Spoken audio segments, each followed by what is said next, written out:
cá, você sabia que 1/3 dos alimentos produzidos no mundo é desperdiçado todos os anos? Essa e outras denúncias e reflexões estão no livro O que é a Cultura do Desperdício? Se não interromper, a gente que acaba, de Sérgio Lopes. E é com ele que a gente bate um papo agora. Sérgio, seja muito bem-vindo ao Almanac, tudo bem? Como vai, Mônica? Tudo bem, e você? Tudo ótimo.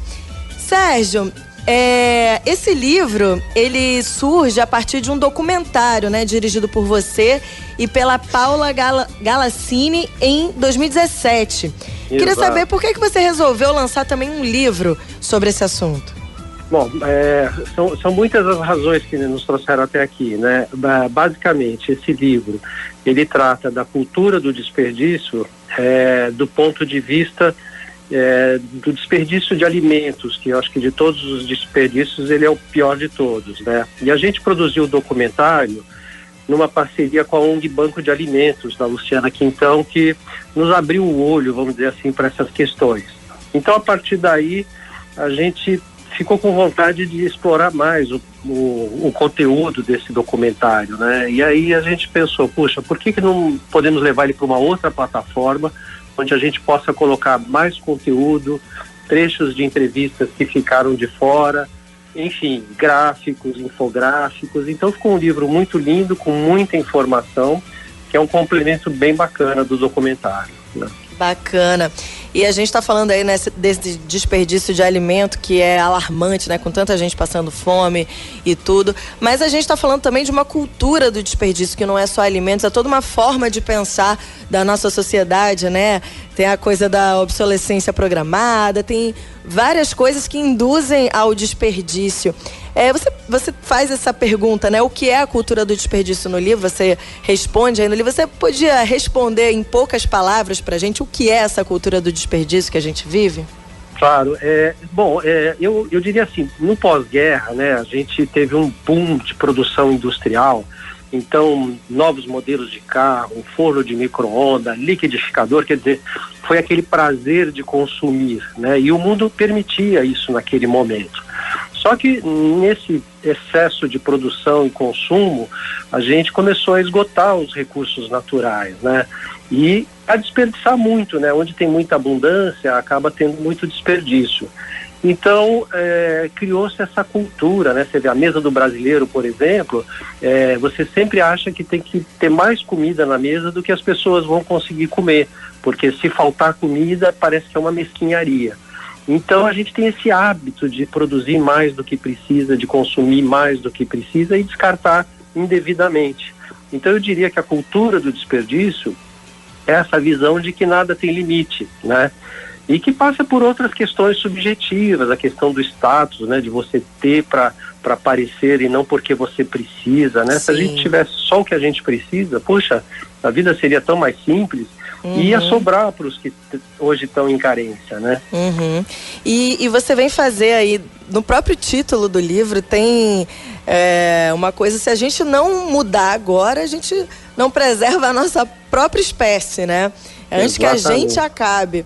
E se fosse assim, você escolher algumas atitudes, ações ou pensamentos que a gente precisa mudar assim para ontem, para que a gente preserve a nossa própria espécie, quais seriam eles?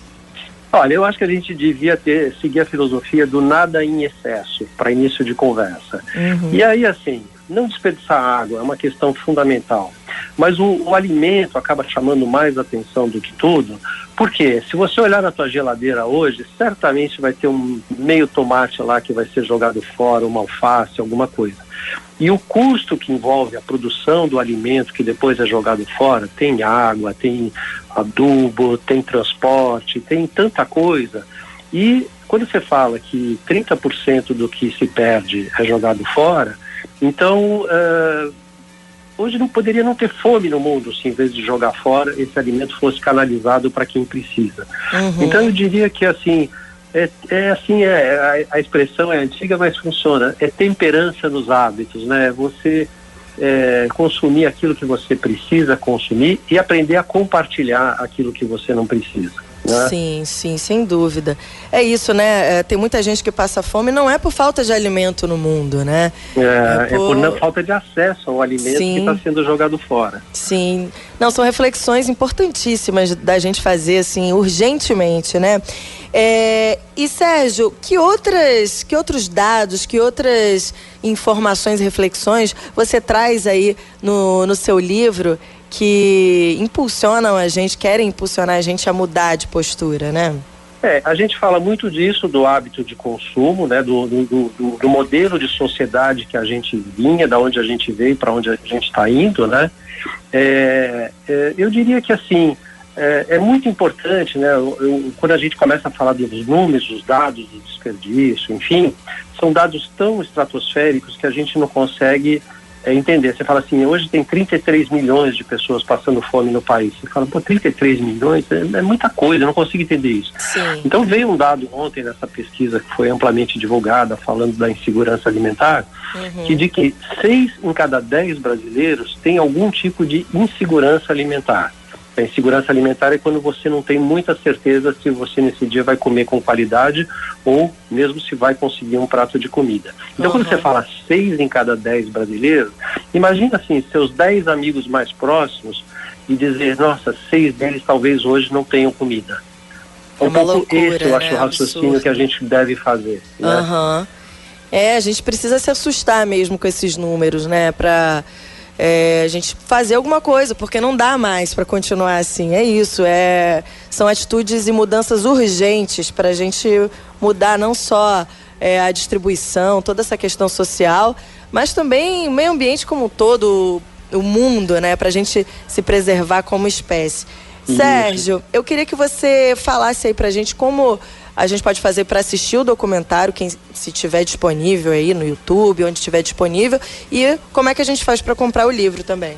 Maravilha, então eu vou te explicar o seguinte, justamente esse projeto nasceu dentro da ideia de não desperdiçar o conteúdo que a gente adquiriu, as informações que a gente adquiriu quando a gente produziu o documentário. Então nós montamos uma plataforma chamada econosco.com.br. É um site que você acessa esse site, econosco.com.br, você descendo, passeando pelo site, você vai encontrar uma barra chamada livros. Clicando ali, você vai um landing page, onde você tem a história do livro, você tem uma série de vídeos que não estão no documentário, você tem o documentário completo, então você pode assistir o documentário nesse site, e o mais legal, você pode acessar o livro digital, onde você lê gratuitamente o livro inteiro sem nenhum problema. O que acontece? A gente não está vendendo esse livro. Nós fizemos uma tiragem de 1.000 exemplares e nós estamos distribuindo para instituições de ensino, biblioteca. Então, se alguém entre os seus ouvintes tiver uma instituição qualquer que tenha interesse em ter o livro, pede para entrar em contato conosco através desse portal econosco.com.br, que a gente manda livros para vocês. Maravilha, maravilha, Sérgio. Muito obrigado pela sua presença aqui, por todas essas reflexões que você trouxe pra gente hoje. Obrigada e até a próxima. Obrigado, Mônica. É um prazer estar com você e com seus ouvintes aí do Almanac. Valeu, Sérgio. A gente conversou aí com o autor do livro O que é a cultura do desperdício, se não interromper a gente que acaba, de Sérgio Lopes. Muito bom esse assunto que a gente precisa sempre conversar, tá refletindo, pensando sobre e, acima de tudo, mudar nossos hábitos, sim, gente, para ontem.